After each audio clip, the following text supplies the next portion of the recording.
US లో doctor గా స్థిరపడాలని అనుకుంటున్నారా? అయితే అతి తక్కువ ఖర్చుతో ఎగ్ ప్లస్ తో సాకారం చేసుకోండి.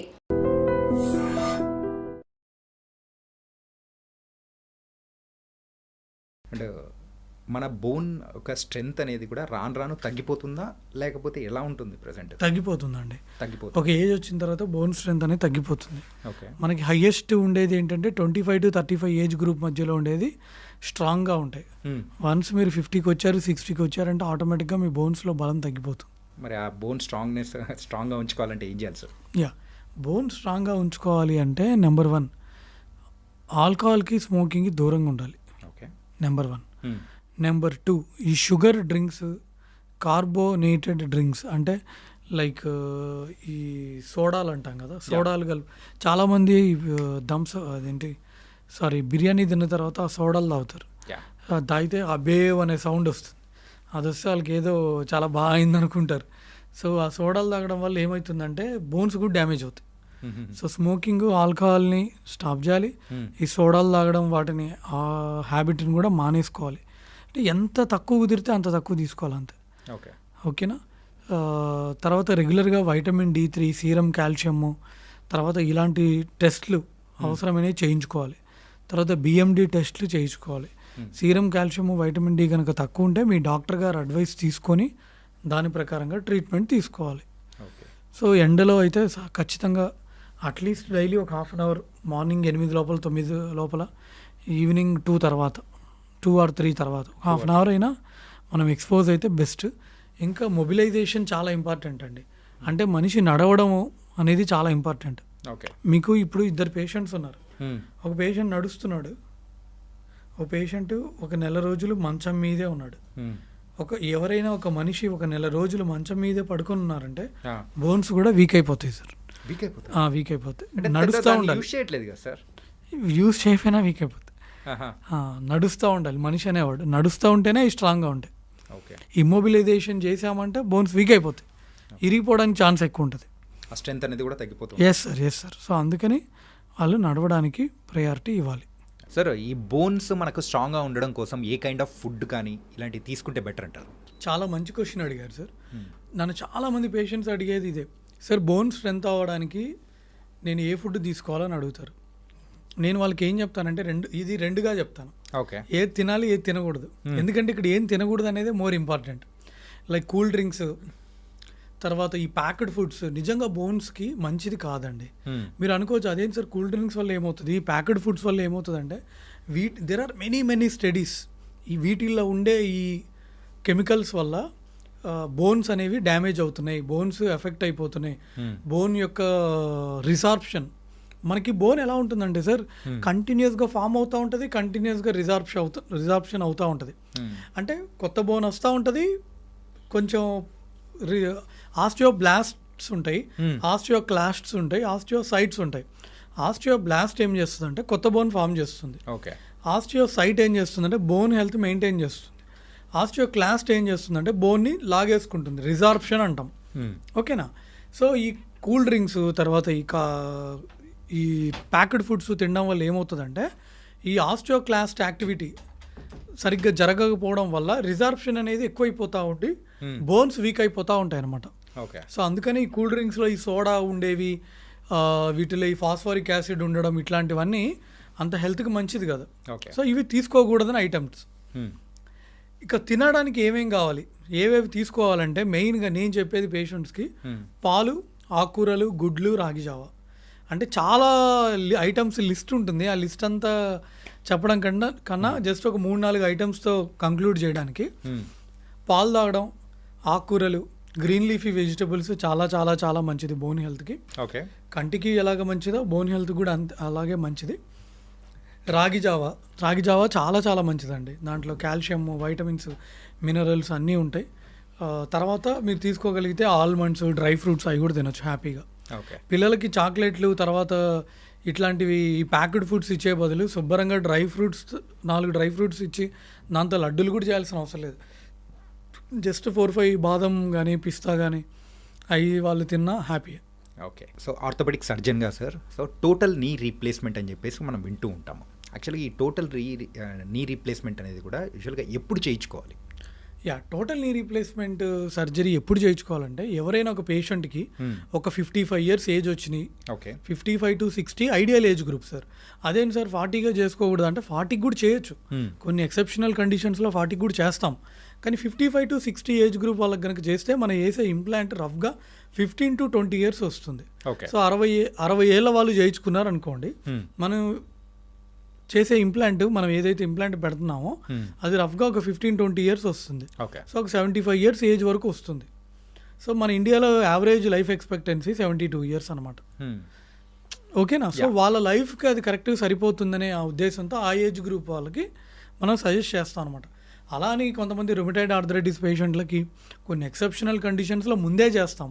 It doesn't mean like every వన్కి ప్రతి ఒక్కరికి ముందే చేస్తామని కాదు.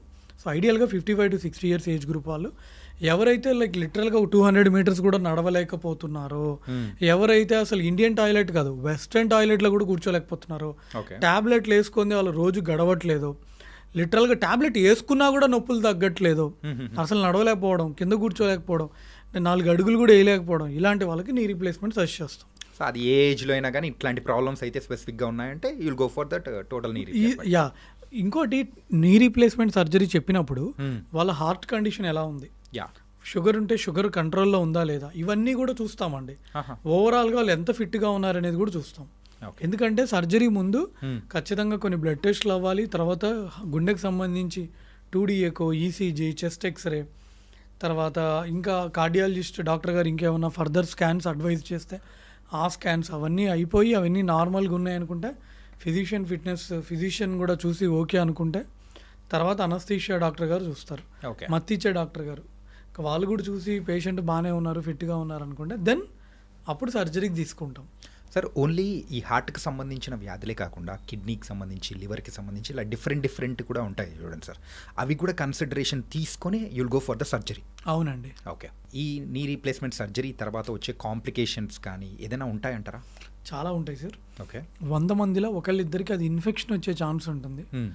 సో తర్వాత అసెప్టిక్ లూజనింగ్ అంటాం, అంటే ఇది ఒక ఇన్ఫెక్షన్ కాదు బట్ ఇంప్లాంట్ లూజ్ అయిపోవడం అనమాట. ఓకే. ఇది కూడా ఉంటుంది. తర్వాత మోకాలు స్టిఫ్గా అవడం ఉంటుంది, తర్వాత వాళ్ళకి స్పర్శ లేకపోవడం కూడా ఉంటుంది. సో కొంతమందికి స్పర్శ లేకపోవడం, ఒక చిన్న ఏరియా ఇక్కడ స్పర్శ ఉండదు అనమాట. ఓకే. అది కామనే. కాలంతా మొద్దుబారినట్టు, తిమ్మిరైనట్టు కూడా ఉంటుంది కొంతమందికి. ఓకే. సో ఇవన్నీ కాంప్లికేషన్స్. అంటే ఇంకా కొంతమందికి అరే సర్జరీ అనేటప్పటికి భయపడుతూ ఉంటారు. కాకపోతే ఇలా సర్జరీకి వెళ్లకుండా ఉండడానికి రీజన్స్ ఏంటంటే, అరే ఇప్పుడు మనం నడుస్తూ ఉన్నాం బాగానే ఉంది, సర్జరీ అయిన తర్వాత అలాగే నడుస్తామా లేదా అనేది కూడా ఒక క్వశ్చన్ మార్క్ వస్తుంది కదా సార్. దానికి మీరు ఆన్సర్ ఏం చెప్తారు సార్? హ్యాపీగా నడవచ్చు. ఓకే. సర్జరీ అయిన తర్వాత కూడా కాన్ఫిడెంట్గా నడవచ్చు, భయపడాల్సిన పని లేదు. హ్యాపీగా సర్జరీ ముందు ఎలా నడుస్తున్నారో సర్జరీ తర్వాత కూడా అలా నడుస్తారు వాళ్ళు. ఓకే. బట్ 100 మందిలో ఒకళ్ళిద్దరికి అది మోకాలు ఇన్ఫెక్షన్ వచ్చే ఛాన్స్ ఉంటుంది. సో అది అంటే ఇండియాలో అయినా అంతే, యూఎస్లో అయినా అదే, యూకేలో అయినా అంతే. So there for every surgery like అదే సర్జన్ ఒక 100 సర్జరీస్ కానీ ఒక 200 సర్జరీస్ చేస్తే ఒక పేషెంట్కి అది ఇన్ఫెక్షన్ వచ్చే ఛాన్స్ ఉంటుంది. ఓకే. ప్రైమరీ టీకేఆర్లో రివిజన్ టీకేఆర్ అంటాం. రివిజన్ టీకేఆర్ అంటే ఏంటంటే, ఫర్ ఎగ్జాంపుల్ ఒక పేషెంట్ ఉన్నారు, నీ రీప్లేస్మెంట్ సర్జరీ అయింది, అది ఇన్ఫెక్షన్ వచ్చింది. ఇన్ఫెక్షన్ వచ్చినప్పుడు ఏం చేస్తామంటే ఇంప్లాంట్ తీసేసి మొత్తం తరోగా వాష్ చేసి యాంటీబయాటిక్ సిమెంట్ స్పేసర్ పెడతాం.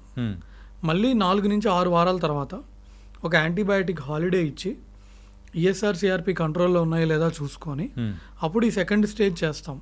అంటే సిమెంట్ స్పేసర్ తీసేసి రివిజన్ ఇంప్లాంట్స్ పెడతాం. ఓకే. సో ఆ కేసులో మళ్ళీ ఇన్ఫెక్షన్ వచ్చే ఛాన్స్ 9% దాకా ఉంటుంది. So first time if it is 1 to 2%, in the second case it can be between 8 to 10%. అంటే ఇంక్రీజ్ అయిపోయినట్టు. అవును సార్. సర్జరీ అయిన తర్వాత కానీ సో వాళ్ళు తీసుకోవాల్సిన జాగ్రత్తలు అంటే మీరు ఏం చెప్తుంటారు సార్? కొంతమంది అరే అయిపోయింది కదా అని చెప్పేసి వదిలిపెట్టేసి ఇంకా they will go for the normal lives అని వెళ్ళిపోతూ ఉంటారు, కానీ సర్జరీకి ముందున్న లైఫ్ మాత్రం ఉండదు కదా. అంటే కింద కూర్చోవద్దని చెప్తాం సార్. ఓకే. హెవీ వర్క్స్ చేయొద్దని చెప్తాము. అంటే ఇప్పుడు చాలామంది పల్లెటూర్ల నుంచి కూడా వచ్చి చేయించుకుంటూ ఉంటారు, మళ్ళీ పొలం పనులకు వెళ్ళొద్దని చెప్తాము. ఓకే. ఎందుకంటే పొలం పనులకి వెళ్ళినప్పుడు మళ్ళీ సడన్గా ఏదైనా లైక్ ఏదైనా తట్టుకొని కింద పడ్డా, మళ్ళీ ఏదన్నా తలనొప్పి, సో అందుకని ఆ 2 పనులు వద్దని చెప్తాం. ఓకే. రిమైనింగ్ అంతా వాళ్ళు చేసుకోవచ్చు, మెట్లు ఎక్కడం దిగడం చేయొచ్చు, వాళ్ళ పనులన్నీ వాళ్ళు చేసుకోవచ్చు. ఎన్ని రోజులు పడుతుంది సార్ ఇది సర్జరీ అయిన తర్వాత కోలుకోవడానికి? రఫ్గా ఒక 2-3 వీక్స్ అండి అంతే. ఓకే, 2-3 వీక్స్లో they will be normal. Yes. Okay, discharge అవ్వడానికి? డిశ్చార్జ్ ఆఫ్టర్ 3 డేస్కి డిశ్చార్జ్ చేస్తాం. ఆఫ్టర్ 3 డేస్కి ఈరోజు సర్జరీ అవుతే 3 డేస్ తర్వాత డిశ్చార్జ్ చేస్తాము. పక్క రోజు నుంచి నడిపిస్తాము. ఓకే, ఫిజియోథెరపీ చేయిస్తాము. ఈ ఫిజియోథెరపీ అనేది కూడా ఎన్నాళ్ళు చేయించుకుంటూ ఉండాలి వాళ్ళు? రఫ్గా నేను 2-3 వీక్స్ చేయించుకోమని చెప్తాను సార్. ఫిజియోథెరపీ కంపల్సరీ అవసరం అండి. ఎందుకంటే ఫిజియోథెరపీ చేస్తే మనకి కండరాలు గట్టిపడతాయి. ఓకే, మనం ఏ అప్రోచ్ ద్వారా చేసినా కూడా ఫిజియోథెరపీ అనేది కంపల్సరీ కావాలి సార్. ఓకే, అలాగే ఇంప్లాంట్స్ గురించి మరి మాట్లాడారు. అసలు ఈ ఇంప్లాంట్స్ అనేది కూడా సో ఎలాంటి ఇంప్లాంట్స్ అనేది కూడా యూజ్ చేస్తూ ఉంటారు సార్? దీంట్లో రకరకాలు ఉన్నాయి సార్. అంటే ఆక్సినియం అని, కోబాల్ట్ క్రోమ్ అని ఇట్లా. సో ఒక్కొక్క కంపెనీ ఒక్కొక్క ఇది ఉంటుంది. సో నేను యూజువల్గా రెగ్యులర్గా ఎక్కువ జాన్సన్ది వాడుతుంటాను. మిగతావి కూడా వాడుతుంటాను, అట్లేం లేదు. సో కోబాల్ట్ క్రోము, టైటానియము, తర్వాత ఆక్సినియం అవి ఉంటాయండి. ఓకే, ఈ టోటల్ నీ రీప్లేస్మెంట్ సర్జరీ విషయానికి వచ్చేటప్పటికి దెర్ ఇస్ అనే డిఫరెంట్ కైండ్ ఆఫ్ సర్జరీస్ అనేది కూడా ఉంటాయి కదా. ఇప్పుడు టెక్నాలజీ పెరిగిపోయింది, ఈ రోబోటిక్ అనేది కూడా మనం వింటూ ఉన్నాము. జస్ట్ ట్రెడిషనల్గా ఉండేది ఆ రోబోటిక్ అనేది. So what's the difference sir రెండు దానికి? సార్, ఈ రోబోటిక్ టీకేర్లో ఏంటంటే అండి, మనకి కాంప్లెక్స్ కేసెస్కి బాగా హెల్ప్ అవుతుంది. సో యాక్యురేట్గా కట్స్ తీసుకోవచ్చు, అలైన్మెంట్ కూడా పర్ఫెక్ట్గా ఉందా లేదా ఇవన్నీ చూడొచ్చు. ఓకే, సో సింపుల్ కేసెస్కి మనం రెగ్యులర్గా చేసే టెక్నిక్ సరిపోతుంది. కానీ బట్ ఏదైనా కాంప్లెక్స్ కేసెస్, ఫీమర్ నెయిల్ ఉంది ఆల్రెడీ, సో ఇలాంటి కేసెస్ చేయడానికి మనకి రోబో ఉంటే బెటర్ అనమాట. ఓకే, కానీ ఇప్పుడు ప్రెసెంట్ ఎక్కువ ఏది జరుగుతుంది sir, traditional or this robotic?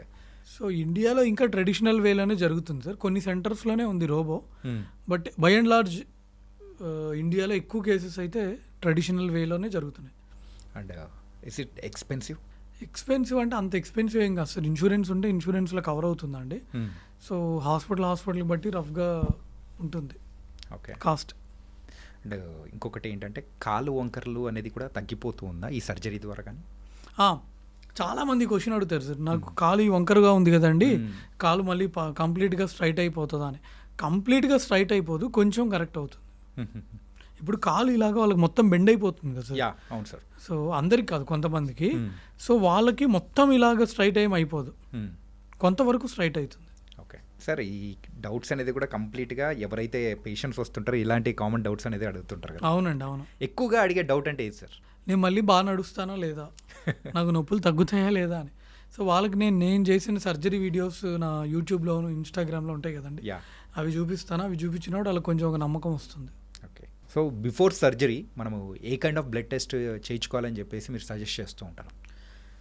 కొన్ని టెస్ట్లు ఉంటాయండి, లైక్ సిబిపి, తర్వాత ఏదైనా ఇన్ఫెక్షన్ ఉందా లేదా అని చూసుకోవడానికి అవసరమైతే ఈఎస్ఆర్, సిఆర్పి, తర్వాత షుగర్ టెస్ట్లు, ఎల్ఎఫ్టి, ఆర్ఎఫ్టి, లివర్కి సంబంధించింది, కిడ్నీకి సంబంధించిన టెస్ట్, తర్వాత బ్లడ్ గ్రూప్ ఏంటి, తర్వాత ఎలక్ట్రోలైట్స్ ఎలా ఉన్నాయి, తర్వాత వాళ్ళ పీటీఐ అయినారు, ఏపీటీటీ ఎలా ఉంది. సో ఇవి బేసిక్ టెస్ట్లు అనమాట. ఓకే, ఈ టోటల్ నీ రీప్లేస్మెంట్ గురించి అయితే మీరు చాలా చక్కగా వివరించారు. కాకపోతే ఇప్పుడు జనరల్గా ఎవరైనా కానీ బ్యాడ్మింటన్ కానీ టెన్నిస్ కానీ ఇలాంటి స్పోర్ట్స్ ఆడుతున్న టైంలో కూడా ఈ నీకి సంబంధించిన ఇంజురీస్ అనేది కూడా ఎక్కువగా జరుగుతూ ఉంటాయి. సో అలా జరగడానికి ద మెయిన్ రీజన్ ఏంటి సార్? అంటే వాళ్ళు అబ్నార్మల్ పొజిషన్లో ల్యాండ్ అయ్యారనుకోండి సార్, నీ జాయింట్ ట్విస్ట్ అయితే నీ లిగమెంట్స్ డ్యామేజ్ అవుతూ ఉంటాయి. ఓకే, అండ్ అక్కడ మెయిన్గా ఏ లిగమెంట్ అనేది కూడా ప్రాబ్లమ్స్ వస్తూ ఉంటాయి? ఎక్కువగా మేము కామన్గా చూసేది ఏసీఎల్ లిగమెంట్ అండి, anterior cruciate ligament tear. Okay, అవి మేము ఎక్కువ చూస్తూ ఉన్నాం. ఓకే, ఏంటి సార్ ఇది ఏసీఎల్ అంటే మెయిన్గా అంత క్రూషియల్ వెరీ ఇంపార్టెంట్ మన మోకాల్లో అంత ఇంపార్టెంట్దా? అవునండి, ఏసీఎల్ అంటే యాంటీరియర్ క్రూషియేట్ లిగమెంట్. అది ఫీమర్ వెనకాల నుంచి వచ్చి టిబియాకి యాంటీరియర్గా అతుక్కుంటుంది. ఓకే, సో మన టిబియా బోన్ ఏంటంటే టిబియాకి ఫీమర్కి ఒక ఇంపార్టెంట్ కనెక్షన్ అనమాట. అది ముందుకు పడిపోకుండా ఆపుతుంది. ఓకే ఓకే, టిబియా ముందుకి రాకుండా ఆపుతుంది. సో అందుకనే ఏసీఎల్ ఎప్పుడైతే చినిగిపోతుందో, ఏసీఎల్ ఏ పేషెంట్లకి అయితే చినిగిపోతుందో వాళ్ళకి యాంటీరియర్ డ్రాయర్ పాజిటివ్ వస్తుంది, టిబియా ముందుకు వచ్చేస్తూ ఉంటుంది. అది ఇన్స్టెబిలిటీ అంటాం. ఓకే, వాళ్ళు స్టెబిలిటీ ఉండదు వాళ్ళకి. అంటే నడుస్తారు సార్, కానీ రన్నింగ్, జంపింగ్, జాగింగ్ చేయమంటే చాలా ఇబ్బంది పడతారు. ఓకే, ట్రెక్కింగ్ చేయడానికి ఇబ్బంది పడతారు. సో అలా ఈ ఏసీఎల్ అనేది కూడా వెరీ ఇంపార్టెంట్ అని చెప్పేసి అన్నారు. దాన్ని బ్యాలెన్స్ అంటే పడిపోకుండా ఉండడానికి బ్యాలెన్స్ చేసే పార్ట్ అని చెప్పేసి కూడా అన్నారు. కాబట్టి సో దీనిలకు ఒకవేళ అది చిరిగిపోయినా కానీ దాని సర్జరీ ప్రాసెస్ అనేది ఎలా ఉంటుంది సార్? సార్ ఏసీఎల్ లిగమెంట్ ఎవరికైతే చినిగిపోతుందో, సో ఎవరికైతే ఇన్స్టెబిలిటీ ఉంటుందో, ఎవరికైతే నడవడానికి కష్టంగా ఉంటుందో, ఎవరికైతే మెట్లెక్కడం దిగడం కష్టంగా ఉందో ఇలాంటి వాళ్ళకి సర్జరీ చెప్తామండి. సో ఆర్థ్రోస్కోపీ ద్వారా చేస్తాం. ఇప్పుడు నీ రీప్లేస్మెంట్ అంటే ఇక్కడ నుంచి ఇక్కడ దాకా కోర్స్ చేస్తాం కదా. అవును. సో ఏసీఎల్ లిగమెంట్లో అలా కోయమన్నమాట. జస్ట్ చిన్న అటు ఇటు చిన్న ఇన్సిషన్స్ పెట్టి లోపల కెమెరా పంపించి జాయింట్ అంతా చూసి ఎట్లా ఉంది, ఏసీఎల్ ఎట్లా ఉంది, పీసీఎల్ ఎట్లా ఉంది, మెనిస్కస్ ఎలా ఉంది, మీడియల్ మెనిస్కస్, లాటరల్ మెనిస్కస్, ఇవన్నీ చూస్తాం అనమాట. కీ హోల్ సర్జరీలో చేస్తాం. Keyhole surgery. Yeah. So మరి దానికి సంబంధించి ఎనీ డేస్లో క్యూర్ అనేది కూడా అవుతూ ఉంటుంది? సో ఈరోజు సర్జరీ చేస్తే పక్క రోజు డిశ్చార్జ్ చేస్తామండి పేషెంట్ని. ఓకే. మరి దాని సక్సెస్ రేట్ సార్ యూజువల్గా ఈ సర్జరీస్ అనేది కూడా సార్ 100లో ఒకళ్ళకి ఎవరికైనా ఇన్ఫెక్షన్ రావచ్చు, కానీ ఇది చాలా సక్సెస్ఫుల్ సర్జరీ సార్. ఒక అన్స్టేబుల్ నీని స్టేబుల్ నీగా మార్చడమే మన లక్ష్యం ఇక్కడ. Okay okay. So ACL surgery చేసిన తర్వాత వాళ్ళు మళ్ళీ స్పోర్ట్స్ ఆడడానికి తయారయ్యేటట్టు మనం వాళ్ళని ప్రిపేర్ చేస్తాం. మళ్ళీ ఎన్ని రోజుల తర్వాత వాళ్ళు నార్మల్ లైఫ్లో లీడ్ చేయడానికి అవకాశం ఉంటుంది అంటారు? నార్మల్ అంటే ఆఫీస్ వర్క్ అంటున్నారా లేకపోతే స్పోర్ట్స్ విషయానికి వచ్చారు? స్పోర్ట్స్ అయితే వాళ్ళకి రఫ్గా 9 months టైం పడుతుంది. ఓకే. మళ్ళీ స్పోర్ట్స్ ఆడడానికి ఇప్పుడు క్రికెట్ పర్సన్ ఉన్నాడు, క్రికెట్ ప్లేయర్, తనకి ఏసీఎల్ సర్జరీ అయింది, మళ్ళీ వెళ్ళి క్రికెట్ ఆడడానికి ఇట్ విల్ టేక్ రఫ్లీ 9 months. అలా అని 1-2 months కూడా మామూలుగా ఆడొచ్చు సార్, అట్లా కాదు. సో ప్రాపర్గా వాళ్ళకి రీహాబ్ ప్రోగ్రామ్ అంతా చేసుకొని వెళ్ళడానికి టైం పడుతుంది. మరి దీనికి కూడా ఫిజియోథెరపీ అనేది కూడా కంపల్సరీ ఉంటుందా? ఫిజియోథెరపీ కంపల్సరీ ఉంటుందండి, ఒక 1 month వరకు ఉంటుంది. సో ఆఫీస్ వర్క్ అయితే 2 వారాల తర్వాత వాళ్ళ ఆఫీస్కి వాళ్ళు వెళ్ళిపోవచ్చు. Okay. Yeah. Work from home option లాగుంటే పక్క రోజు నుంచి వాళ్ళ వర్క్ కూడా చేసుకోవచ్చు, ఏం కాదు. ఓకే. అంటే దీనిలో ఏమైనా ఇంప్లాంట్స్ ఏమైనా వాడుతూ ఉంటారా? ఇంప్లాంట్స్ వాడతామండి. ఫీమర్ వైపు మనం ఒక అడ్జస్టబుల్ బటన్ వాడతాము, టిబియా వైపు స్క్రూ కానీ చిన్న డిస్క్ కానీ వాడతాము. Okay okay. యా. సార్ ఇలా ఈ స్క్రూ కానీ సో దానికి సంబంధించి ఇలా వాడుతున్న టైంలలో ఇన్ఫెక్షన్ అనేది కూడా మీరు అన్నట్టు కూడా 1% ఛాన్సెస్ అనేది కూడా ఉంటాయండి. అవునండి, అవును. సో అది కూడా రాకుండా ఉండాలి అని అంటే వాళ్ళు అంటే పేషెంట్స్ తీసుకోవాల్సిన జాగ్రత్తలు అంటే ఏం చెప్తారు మీరు? డ్రెస్సింగ్ చాలా జాగ్రత్తగా, అంటే ఏంటంటే కొంతమంది ఏముందిలే అని చెప్పుకొని అని వాళ్ళు ఎక్కడ పడితే అక్కడ డ్రెస్సింగ్ చేయిస్తూ ఉంటారు. సో డ్రెస్సింగ్ చాలా జాగ్రత్తగా చేయాలి. బై అండ్ లార్జ్ లైక్ మనం సర్జరీ ముందు కొన్ని వారాల ముందు స్మోకింగ్ ఇవి ఆపేయమని చెప్తాము. తర్వాత అన్ని షుగర్ కంట్రోల్లో ఉందా లేదో చూసుకుంటాము, ఒకవేళ షుగర్ పేషెంట్ అవుతే. ఓకే. తర్వాత ఖచ్చితంగా ఫిజిషియన్ డాక్టర్ దగ్గర నుంచి ఫిట్నెస్ తీసుకుంటాము. ఇప్పుడు ఏజ్ మోర్ దెన్ 40 ఉందంటే ఒకసారి కార్డియాలజీ ఒపీనియన్ కూడా తీసుకుంటాం. వాళ్ళకి అవసరమైన బ్లడ్ టెస్ట్లు అన్నీ చేయిస్తాము. ఆపరేషన్ థియేటర్లో తీసుకోవాల్సిన జాగ్రత్తలన్నీ మేము తీసుకుంటాం. సో సర్జరీ అయిపోయిన తర్వాత పేషెంట్ వైపు నుంచి అంటే లైక్ వాటర్ పోనీయకుండా చూసుకోవాలి. ఓకే. తర్వాత రెగ్యులర్గా డ్రెస్సింగ్స్కి రావాలి. ఎంత టైం పడుతుంది సార్ ఈ ఆపరేషన్ మొత్తం చేయడానికి? రఫ్గా 1.5 hours. 1.5 hour కంప్లీట్ అవుతుంది. ఓకే. ఇలాంటి సర్జరీస్ చేసే ముందు పేషెంట్స్కి యాజ్ ఏ డాక్టర్గా మీరు చెప్పే సజెషన్స్ కానీ భయపడకుండా ఉండడానికి మీరు చెప్పేది ఏం చెప్తుంటారు సార్? ఏం కాదండి, భయపడొద్దు. చాలా సర్జరీలు చేశాను ఇంతకుముందు, వాళ్ళు హ్యాపీగా నడుస్తున్నారు, మీరేం వరీ. అంటే చాలామందికి వాళ్ళు they come with lot of confidence and trust, they come with lot of belief. అంటే కొంతమంది మెంటల్ స్టేట్ అనేది కూడా చాలా డిఫరెంట్గా ఉంటుంది కదా. సో అరే ఏంటిది అని చెప్పేసి కొంతమంది అంటే పేరెంట్స్ ప్రోత్సాహంతో కూడా వచ్చేస్తూ ఉంటారు, కానీ అక్కడికి వచ్చిన తర్వాత అంటే మారిపోతూ ఉంటారు కదా. సో అలాంటి వాళ్ళ కోసం నేను అడుగుతున్నా సార్. ధైర్యం చెప్తాం సార్, ఏం కాదులేండి. నిజంగా ఇంకా సర్జరీ తప్పదు కదా మరి. లేదు ఒక 60 ఏళ్ళ వాళ్ళకి 50 ఏళ్ళ వాళ్ళకి ఏసీఎల్ టేర్ అయితే వాళ్ళకి అంత అవసరం ఉండదు సార్.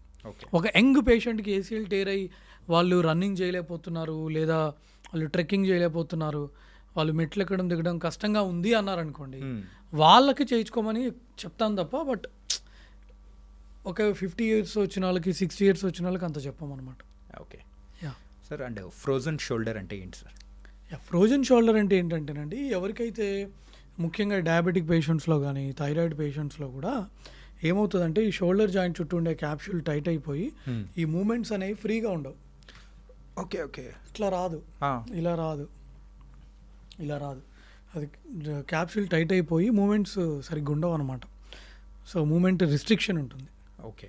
సో ఒకవేళ అలాంటిది అనిపించింది అనుకోండి, సో వాళ్ళు ఏం చేయాలి నెక్స్ట్? ఇమీడియట్గా ఆర్థోపెడిక్ సర్జన్ని కన్సల్ట్ అవ్వాలి సార్. ఓకే. సో వాళ్ళకి ఎగ్జామిన్ చేస్తాము, అవసరం అనుకుంటే ఎక్స్రే అండ్ ఎంఆర్ఐ స్కాన్ కూడా రాస్తాము.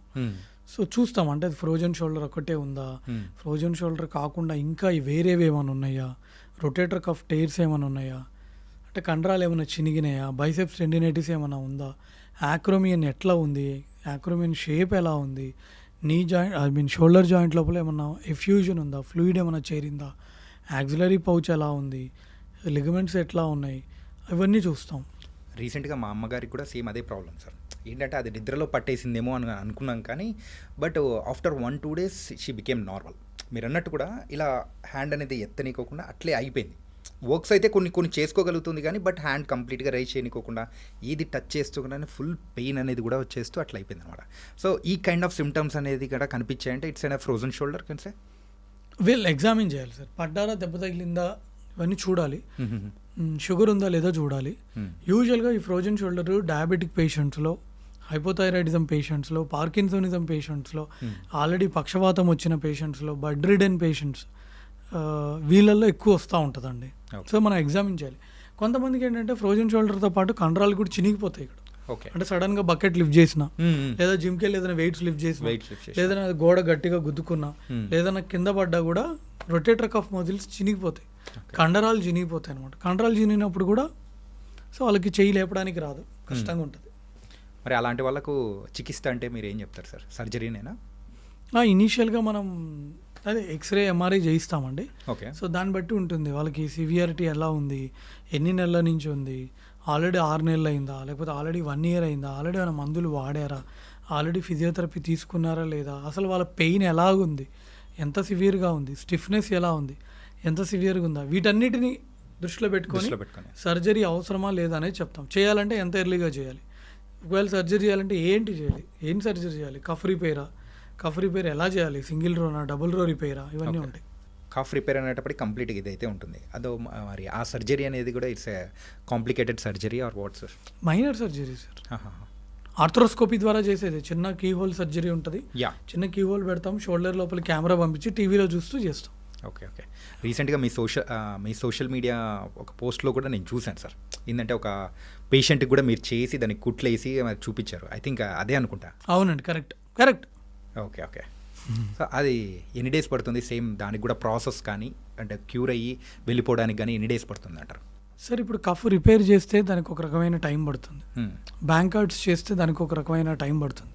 ఫర్ ఎగ్జాంపుల్ జస్ట్ ఆర్థ్రోస్కోపీ చేసి క్లీన్ చేయడం అయితే నెక్స్ట్ డే నుంచి వాళ్ళ పనులు వాళ్ళు చేసుకోవచ్చు. ఐ మీన్ ఫిజియోథెరపీ కూడా చేయొచ్చు. కఫ్ రిపేర్ చేస్తే యూజువల్గా దానికి ఒక ప్రోటోకాల్ ఉంటుంది, ఒక రీహాబ్ ప్రోగ్రామ్ ఉంటుంది. ఫస్ట్ 4-6 weeks బ్యాక్ పెట్టుకోమని చెప్తాము. దాని తర్వాత ఎవ్రీ 2 weeksకి కొంచెం మూమెంట్ స్టార్ట్ చేస్తాం.